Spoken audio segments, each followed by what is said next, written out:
बिस्मिल्लाहिर्रहमानिर्रहीम। अस्सलाम वालेकुम नाज़रीन, इस चैनल को ज़रूर सब्सक्राइब कीजिएगा। एक बूढ़ा आदमी एक ट्रेन में बैठा। वो अकेला ही था। कुछ देर में वहाँ कुछ नौजवान लड़के भी आ गए, जो कि हंसते हुए और एक दूसरे से मजाक करते हुए ट्रेन के अंदर आए। उनमें से एक ने कहा, चलो ट्रेन की चैन खींचते हैं। तो दूसरे ने कहा, तुम्हें नहीं पता कि चेन खींचने पर 500 रुपये का जुर्माना होता है। तीसरा बोला कि चलो कोई बात नहीं, हम सब मिलकर पैसे जमा करते हैं और फिर चेन खींचेंगे, और जब टीटी आएगा तो उसे पैसे दे देंगे। बुरा आदमी बैठा ये सब देख रहा था, तो उन्होंने पैसे जमा करने शुरू किए। तो 500 की बजाय 1200 जमा हो गए। अब एक लड़के ने वो पैसे अपनी जेब में रखे।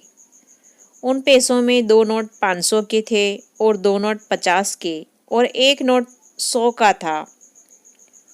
अब वो लड़का चेन खींचने ही वाला था कि अचानक बोला कि जब टीटी आएगा तो हम इस बूढ़े का नाम लगा देंगे कि इसने चेन खींची है, और उन पैसों से हम बाद में पार्टी कर लेंगे।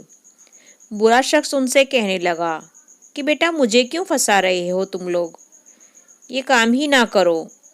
लेकिन वो ना रुके और चैन खींच दी। इतने में टीटी वहाँ पहुँच गया। उसके साथ कांस्टेबल भी था। उनके आते ही सब लड़कों ने टीटी की तरफ इशारा किया और कहा कि चैन इसने खींची है।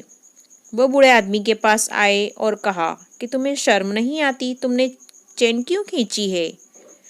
उस बूढ़े शख्स ने कहा कि हाँ, मैंने चैन खींची है क्योंकि मेरे पास 1200 रुपये थे, जिनमें 2 नोट 500 के, 2 नोट 50 के और एक नोट 100 का था, और वो उन लोगों ने चोरी कर लिए हैं। अगर आपको यकीन नहीं तो इस लड़के की जेब में देख लें। कांस्टेबल ने उस लड़के की तलाशी ली, तो जैसे बूढ़े शख्स ने बताया था वैसे ही निकला। उन लोगों ने 1200 रुपये लड़के से लेकर बूढ़े शख्स को दे दिए और उन लड़कों को जेल की हवा खिलाने के लिए ले गए। जाते टाइम लड़कों ने बूढ़े शख्स को गुस्से से घूरकर देखा, तो बूढ़े शख्स ने कहा कि पुत्र, ये बाल मैंने धूप में सफ़ेद नहीं किए,